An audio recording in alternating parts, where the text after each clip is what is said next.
गुरुमूर्ति पूजमूलं गुरुपदं मंत्रमूलं गुरुवाक्यं मोक्षमूलं गुरुकृपा वर्णानामर्थसंघानां रसानां छन्दसामतु मंगलानां तु कर्तारो वन्दे वाक्यकारं वररुचिं भाष्यकारं पतञ्जलिं पाणिनिं सूत्रकारं च प्रणतोऽस्मि त्रयम्। अपने गुरु महाराज जी की सबसे पहले आप सबको बधाई। आप इस ज्ञान यज्ञ का आयोजन किया, श्रीमद् भागवत की कथा जो आयोजन हो रहा है, ये बहुत कितने जन्मों का जो फल है जो आप आज इसको परिपूर्ण कर रहे हैं। इसका आयोजन करने वाले भी उतने ही भाग्यशाली और सुनने वाले भी उतने भाग्यशाली। संसार सागर में श्रीमद् भागवत एक मोक्षदायिनी कथा कही। आप किसके निमित्त कर रहे हो, क्या कर रहे हो, ये नहीं है कि आप इस जन्म का इस संबंध है, आप सुन रहे हो, कर रहे हो। ये बहुत से जन्मों का संबंध है, आप इस जन्म तक उस पहुँचे। ऐसा नहीं है कि आप इस जन्म में आपने किया, अच्छा किया, उसका फल नहीं। क्या पता कितने कर्मों का, कितने जन्मों का ये जो फल है आज इसका भागवती का आयोजन। यहाँ बहुत से देवी देवता आए हुए हैं, बैठे हैं, हम इन आँखों से नहीं देख सकते। आप सुन रहे हो, भगवान यहाँ सब देख रहे हैं। आप किस भाव से आए हो। संसार सागर है, ये दुख का एक माया जाल कहते हैं, ये माया है भगवान। जब आप माया के पास चलोगे तो आपका एक दुख तो हमेशा रहेगा। आप ये मत सोचो कि संसार में आपको सुख नहीं हो सकता। सुख से भगवान के ही शरणों में हो सकता है, बाकी माया जाल है।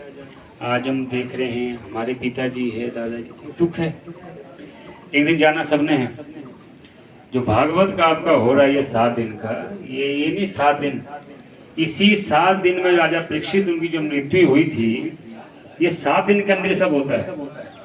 सोमवार के बाद दोबारा सोमवार आएगा 7वें 8वें दिन, अलग बार नहीं आएगा। हमारी मृत्यु भी इन्हीं 7 दिनों के अंदर ही होगी। ये नहीं कि 7 दिन भागवत चला था, हमारी मृत्यु भी इन्हीं 7 दिन के अंदर होनी है। यही 7 दिन, सोमवार से लेके रविवार तक, इसी में हमारी मृत्यु राजा परीक्षित की तरह संसार में विचरण कर रहे। जो माया, जब भागवत सुनोगे, जो भागवत आचार्य जो है, जो भागवत सुनाएगा मदन से अपने आप छावर करो।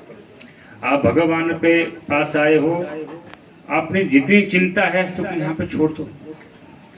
संसार में ऐसी कोई चीज नहीं कि आपकी चिंता को मुक्त कर सके। संसार में सिर्फ भगवान के अलावा ऐसी चीज जो मुक्ति हो सके।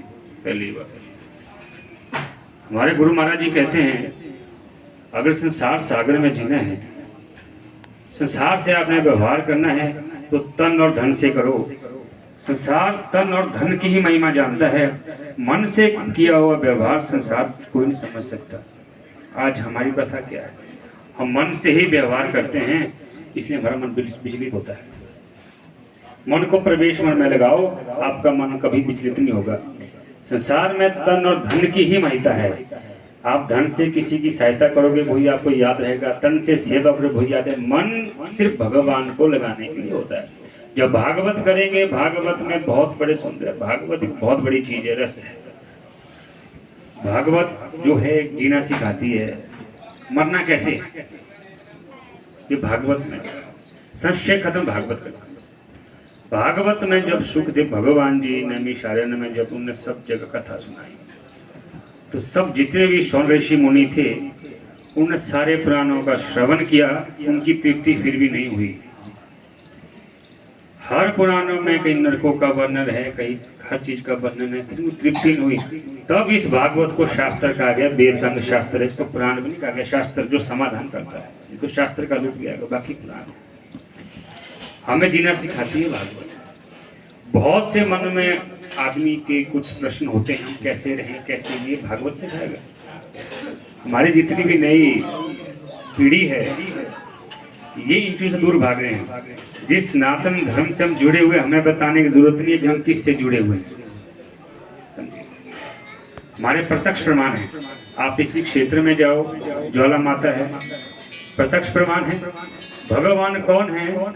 जो प्रकृति को चेंज करने की क्षमता रखता हो, प्रकृति के विपरीत चलने की क्षमता को भगवान कहा जाता है। जब आप वर्णन करते हो किसी भगवान का, उनको प्रकृति को अपने अनुसार उन्होंने चलाया। जब गोवर्धन जी कथा सुनोगे आप, तो भगवान उंगली पे चढ़ गोवर्धन पर्वत को उठाया, तो प्रकृति को एक भगवान मानते हैं। ज्वाला माता देखो, प्रत्यक्ष प्रमाण है। ज्योति बुझी आज तक नहीं बुझी, उसी जगह ज्योतियां क्यों हैं? पूरे पहाड़ में क्यों है? ये हमारे प्रमाण। तो हमें ज्यादा कहीं पे जाने की जरूरत है, सब कुछ चाहिए, मन का भाग है। बहुत से आजकल लोगों के मन में प्रश्न उठते हैं कि भगवान कहाँ है, कैसे है। हम भी भागवत कर रहे हैं, और जगह भी पूजा हो रही है। अभी शिवरात्रि थी, हजारों जगह शिवलिंग की पूजा हो रही है, तो हम कैसे माने शंकर भगवान कहाँ है? हर मन में प्रश्न होते हैं। जहाँ आपको समाधान मिले उसको गुरु बनाओ। ये ज्ञान यज्ञ है, ये नाचने खेलने वाला नहीं है, ये ज्ञान यज्ञ है। इससे आपने कुछ सीख के जाना है कि हमने क्या है। कुछ संशय है, भागवताचार्य में जिसने भागवत पढ़ी हो वो अपने आप में भगवत प्रेमी हो जाता है, उसको सब चीज का निवारण हो जाता है, जिसने भागवत पढ़ा हो। तो इसी का भागवत देखो सुंदर सा एक ये है। जिस तरह आग होती है, हम आग 10 घर में जलाते हैं, तो क्या कहते हैं हम? आग जली है। आग ही नहीं बोलते, आगे जली है बोल सकते, बहुवचन में नहीं बोल सकते। आग यहाँ जली हो वो भी अपना ताप दे रही है, दिल्ली जली है वही ताप दे रही है। आग अपना ताप हर जगह दे रही है, लेकिन आग हर जगह जली हुई है। वैसे परमेश्वर है, हर जगह विराजमान है, हर जगह अपना सबको ये आशीर्वाद देता है। ये भगवान का है। कोई भी है, आप समर्पण भाव से, ये जो आयोजन हो रहा है भागवत का, आपके द्वारा जो हम बैठे हुए, हम एक परिवार है। क्या पता किस जन्म कैसे जुड़े थे, आज जो श्रोता आए हुए हैं उसी